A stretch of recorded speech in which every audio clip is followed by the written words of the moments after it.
You can drastically improve your intelligence.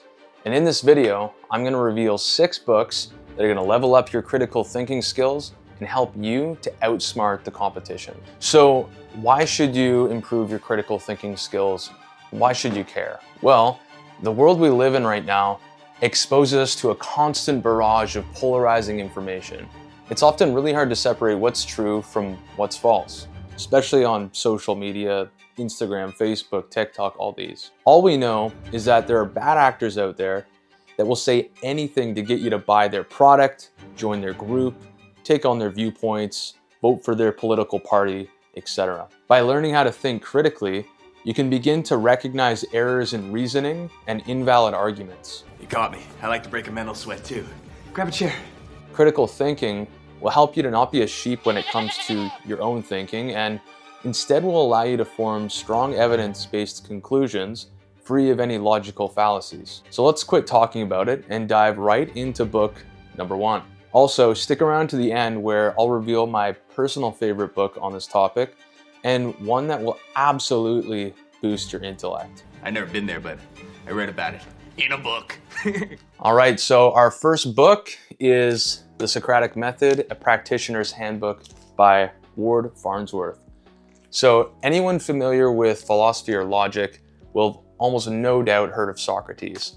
For those of you who don't know who this great man was, Socrates was an ancient Greek philosopher who was also the teacher for Plato, another super famous philosopher, not to be confused with the squishy dough.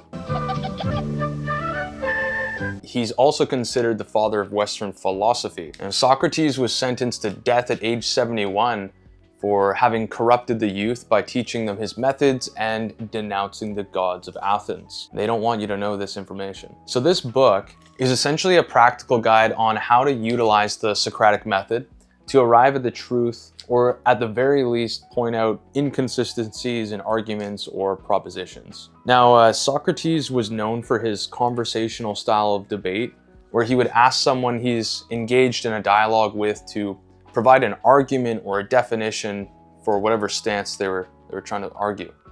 And Socrates would then use probing questions to try and poke holes in their arguments or definitions, forcing his opponent to become more precise with their language or to face the incongruencies in their reasoning. What I've learned from studying the Socratic method is that we often don't know what we think we know. And often the wisest person is the one who admits that they don't know much at all. And people are much more ignorant to the world than they really let on. This book also subtly reminds you that all assumptions should be questioned, no matter how obvious something may seem at face value. In my opinion, this is a great book for breaking down the Socratic method into an understandable formula. And I'd recommend it to anyone looking to learn how to improve their debate skills or just strengthen their critical thinking skills in general. Really, I think something like this should be compulsory reading for high school students. I think this is a core life skill that you kind of learn in this book. Now, before we get on to book 2, I just want to ask that if you've enjoyed the video so far, please hit that like button and subscribe to the channel. We're currently at 57 subscribers as of this video, and I have a personal goal to get 1,000 subs as soon as possible. The journey of 1,000 subscribers starts with a single click, so thank you. Next book on our list is Limitless by Jim Quick. And essentially this book primarily focuses on how to optimize your brain for learning new things. So no matter what domain your interests lie in, learning how to learn is extremely important for you to thrive and increase your knowledge base on whatever given subject you're interested in. This book goes over topics such as mindset, motivation, focus, memory, speed reading, and mental models. And I found the book to provide some actionable steps and overall was a really light and easy read. Jim went over some great points on limiting beliefs and developing a growth mindset, as well as some techniques for memorizing things and increasing the rate at which you can read. In my opinion, this book is a great primer for how to optimize your learning. On to book 3, we have Thinking Fast and Slow by Daniel Kahneman. In this book, Daniel describes the duality between the two systems of thought that he's identified that drive human decision-making. And these two systems that he describes are System 1, which is your fast, intuitive, and automatic thinking, which is in charge of more like instinctive responses and relies on heuristics and biases, which are essentially just your brain's way of creating a shortcut. So for example, this might include tasks like tying your shoelaces or mindlessly reading a billboard as you drive by, or something even as simple as brushing your teeth. And these tasks are procedures that have essentially been drilled into your mind and require little to no cognitive load to perform. System 2 is the system of thought that is more slowed down, deliberate, and analytical.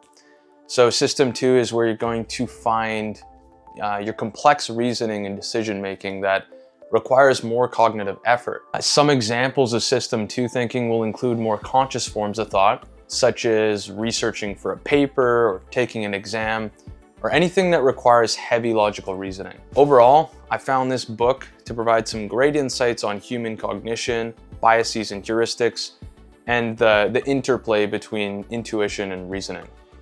By being aware of the shortcuts our brains are likely to take, such as biases and heuristics, and by understanding and examining our cognitive processes, we can begin to make more informed decisions.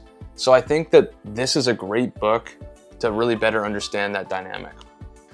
Book 4 is Moonwalking with Einstein, The Art and Science of Remembering Everything by Joshua Foer.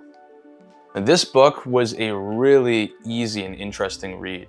The author Josh is a journalist who, after attending the US Memory Championships in 2005, followed around some of the top memory competitors in the world for a year. And after studying alongside and under the tutelage of some of these memory competitors, Josh actually ended up competing and winning the 2006 US Memory Championship. And he even set a US record in speed cards, where he's able to memorize a deck of 52 cards in an astounding 1 minute and 42 seconds. Why I love this book is because it really shows that no matter what memory ability you've been born with, there are skills and techniques that you can learn to drastically improve wherever you're at. Josh had thought of himself as someone who had an average memory at best, but with dedicated training, he was able to actually win the US Memory Championships and set a record. So I think that just shows you how much memory we might have undiscovered. Now, although this book isn't very prescriptive, it does identify many of the techniques that you can learn, such as building memory palaces and various mnemonic practices. Much of these exercises you can easily find online or right here on YouTube. In summary, I highly recommend this book if you're interested in learning how to improve your memory. Book number 5 is The Wisdom of Insecurity by Alan Watts. Now, this book might come as a surprise to some people, but I think that Alan Watts does a great job of really deducing the true nature of the human mind. And he has some profound insights on the nature of reality and how much of what we experience is somewhat of an illusion. And there are many sections in this book which I found really thought-provoking, specifically Alan's insights on the limits of language when defining things, and how words are essentially just symbols for objects that we're identifying in reality. Now, when we label something and define it with other words or other symbols, one can come to the erroneous conclusion that we now understand something more than we actually do. But really, we just slapped a label on an object, which is completely void of the essence of whatever that object holds in reality. This can then lead on to circular reasoning, which is the attempt for an argument or definition to prove itself using its own conclusion as evidence. Alan says it much better in the book, recommend it. So this book might be a little woo-woo at some points, but I think it's a great read to round out the list and really get you to think deeply about existentialism and question the reality around you and scrutinize what you've been taught to take as granted. Okay, and for our 6th and final book, and one of my personal favorites, we have The Almanac of Naval Ravikant by Eric Jorgensen. So this isn't actually a normal book in the sense that it's more like a compilation of some of Naval Ravikant's philosophies, thoughts, reflections over the years. Now, I actually listened to this over Audible, so I don't have the physical book here, but I believe it would be an easy read as the book consists of really short, digestible passages and quotes. Now, for those of you who don't know who Naval Ravikant is, he's somewhat of an entrepreneur, philosopher extraordinaire, and has shared many thought-provoking principles and ideas in regards to maximizing wealth or long-term happiness, and just really how to live an optimized life in general. Originally, I heard Naval on a few podcasts, and I found him to be extremely engaging, interesting, and thought-provoking. He has a sort of contrarian style where he questions the status quo and challenges you to look at things from quite a different perspective. The book also dives into some of Naval's mental models for decision making and problem solving, which I found to be really valuable and key for improving one's critical thinking. I definitely recommend this book, and I haven't heard of anyone who's read it that dislikes it. It really is just a great read and really refreshing. There's some great nuggets of wisdom in here, and I really feel wiser for having read it, so check this one out. If you made it this far, you're obviously thirsty for knowledge, and you're most definitely a smart cookie. There's a bunch more runners-up that I'd like to go over, but for now, these are the 6 books that will increase your intelligence and improve your critical thinking skills. That's all for today. See ya.